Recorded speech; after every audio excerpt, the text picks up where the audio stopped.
The Queen, her gold carriage alone is made of 4 tons of solid gold, worth over $370 billion at today's gold prices. The Bank of England Nominees Limited was established to hide the Queen's investments. Secrecy about her wealth protects her. Government and banking officials inform the Queen about where to invest her wealth. That's called insider trading, and it's illegal. But the Queen gets away with it scot-free. Why? Because she's the Queen, and she's immune to prosecution. The Queen owns more than 300 residences, including castles and palaces, crown jewels, over 27,000 masterpieces, prize racehorses, and a fleet of Bentleys and Rolls-Royces. Her colossal wealth also includes crown land and investments that she inherited from her black nobility ancestors. The Queen's Crown estate includes over 50% of the UK's coastline, as well as Regent Street and Windsor Great Park.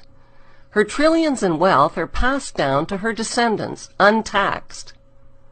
Would British tourism collapse if the monarchy was abolished? No, statistically, Buckingham Palace doesn't even make the top 20 list of tourist attractions. Do you know how much the Queen is worth? 17 trillion pounds. That's $30 trillion. She could end world hunger and poverty tomorrow. Besides insider trading and tax-free income, the slave trade and drug trade. Queen Elizabeth I started the British slave trade in 1564. As head of the Church of England, her slave trading of African blacks upset the moral foundations of the Church. Queen Elizabeth II is now head of the Church of England. 200 years after the slave trade was abolished, the Church was pressured into confessing its horrific crimes and apologizing for profiting from the African slave trade. At first, the Queen and the Church only admitted to owning slaves and plantations, but the public soon discovered that the Church had given their blessing to something far worse. The Church had approved the beating, mutilation, rape, kidnapping, and murder of tens of millions of Africans by declaring that Africans had no soul. This gave the Church a divine license to profit from their diabolical crimes. Even more lucrative than Queen Elizabeth's slave trade was Queen Victoria's drug trade. Opium was grown and manufactured in the British-owned opium factories of British India. China banned the importation of opium, but once the British monarch secured a drug trade monopoly, over 17,000 illegal chests of opium worth millions were forced onto the Chinese population. The British waged 3 drug wars on China to force them to pay for the illegally imported opium.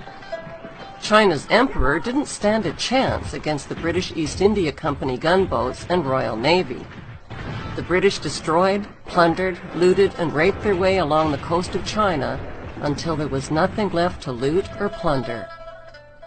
On August 29, 1842, the Treaty of Nanking forced the Chinese government to pay £15 million to the British merchants to open up its ports to opium trade and to cede Hong Kong to the British. This was the ugly origin of Hong Kong's 155 years as a stolen British Crown colony. There are people who believe that they have a God-given right to rule over others. They believe that their outward appearance is superior to all others. They harbor selfish ambitions to be rich and to have power over what they describe as common people. They lie, cheat, steal, strangle, stab and slash their way to power. They believe that their actual willpower, what the British occultist Aleister Crowley described as the will of Thelema, the royal will, must be obeyed. Literally millions of people have been slaughtered at the behest of the royal lust for war, and thousands of people have been assassinated so that demonic dukes and killer queens can reign supreme. Wow. What you gotta say now?